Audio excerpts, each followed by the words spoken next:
Good morning, everyone. Today we're going to read a book called The Tiny Seed by Eric Carle. Do you remember some other books that Eric Carle wrote that we read in school? This author wrote a lot of books, like The Very Hungry Caterpillar and one of our favorites, Brown Bear, Brown Bear. And he wrote lots of other books, some that we read in school too. So this one is called The Tiny Seed by Eric Carle. It is autumn. A strong wind is blowing. It blows flower seeds high in the sky and carries them far across the land. One of the seeds is tiny, smaller than any others. Will it be able to keep up with the others? And where are they all going? So can you find the tiniest seed in this picture? There it is, the tiny seed. Now, where do you think the seeds are going in the wind? Where's the wind blowing the seeds?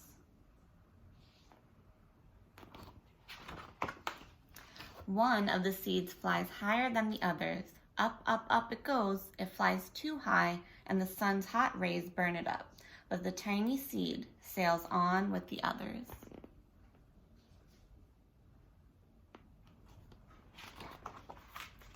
Another seed lands on a tall and icy mountain. The ice never melts, and the seed cannot grow. The rest of the seeds fly on, but the tiny seed does not go as fast as the others.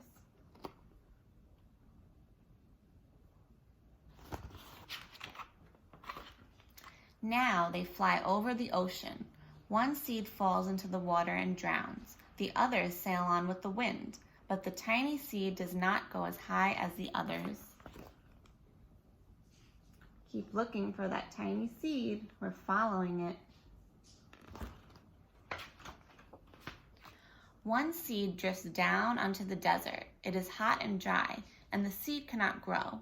Now the tiny seed is flying very low, but the wind pushes it on with the others. Does anyone know what this plant over here is called? It's a spiky plant that grows in the desert.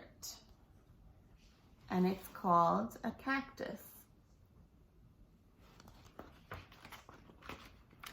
Finally, the wind stops and the seed falls gently down to the ground. A bird comes by and eats one seed. The tiny seed is not eaten. It is so small that the bird does not see it. You see it down here, the tiny seed? And remember that animals eat seeds and plants too. Now it is winter. After their long trip, the seeds settle down. They look just as if they are going to sleep in the earth. Snow falls and covers them like a soft white blanket. A hungry mouse also lives in the ground, eats a seed for his lunch. But the tiny seed lies very still and the mouse does not see it.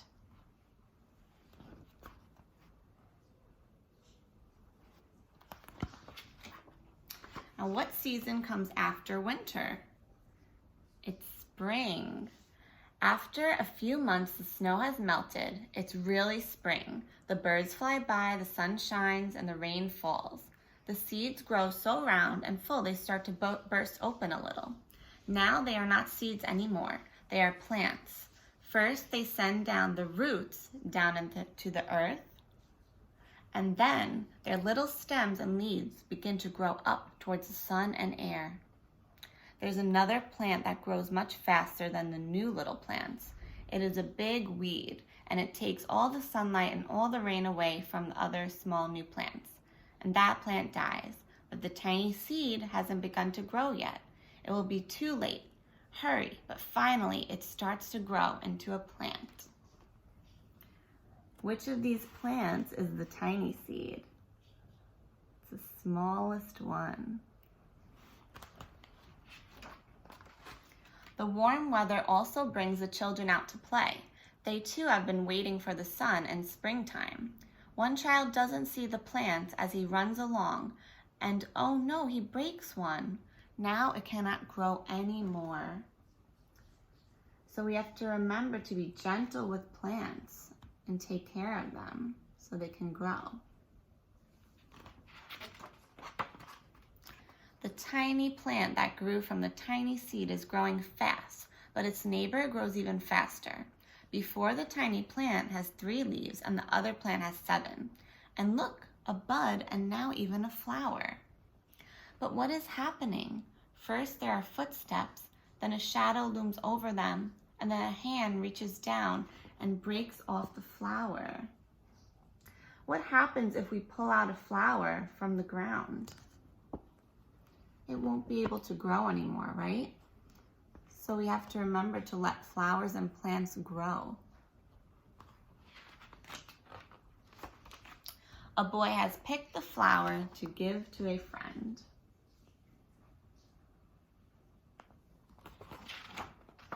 Okay, what season comes after spring? Now it is summer. Now the tiny plant from the tiny seed is all alone. It grows on and on. It does not stop. The sun shines on it and the rain waters it. It has many leaves. It grows taller and taller. It's taller than the people. It's taller than the trees, and it's taller than the houses. And now a flower grows on it. People come from far and near to look at this flower. It is the tallest flower they have ever seen. It is a giant flower. That's beautiful. All summer long, the birds and the bees and butterflies come visiting. They have never seen such a big and beautiful flower. Have you ever seen a flower this big? I haven't. Now it is autumn again. The days grow shorter, the nights grow colder, and the wind carries yellow and red leaves past the flower. Some petals drop from the giant flower, and they sail along with bright leaves over the land down to the ground.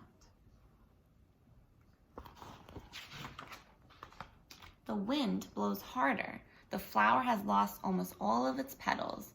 It sways and bends away from the wind, but the wind grows stronger, shakes the flower. Once more the wind shakes the flower, and this time the flower's seed pod pops open. Out come many tiny seeds that quickly sail away on the wind. So where are these seeds going? Remember at the beginning of the book how the seeds were going in the wind? And now the seeds are doing that all over again so they can grow once again next spring. The end. So a fun project that you can do from the story is you can try to make a giant flower at home if you'd like to. So you can cut out petals and a stem and the leaves. You could even paint them if you want, and maybe you can build it against your wall to make a giant flower on your wall. So if you make one, you could send me a picture, and I love to see it. Bye.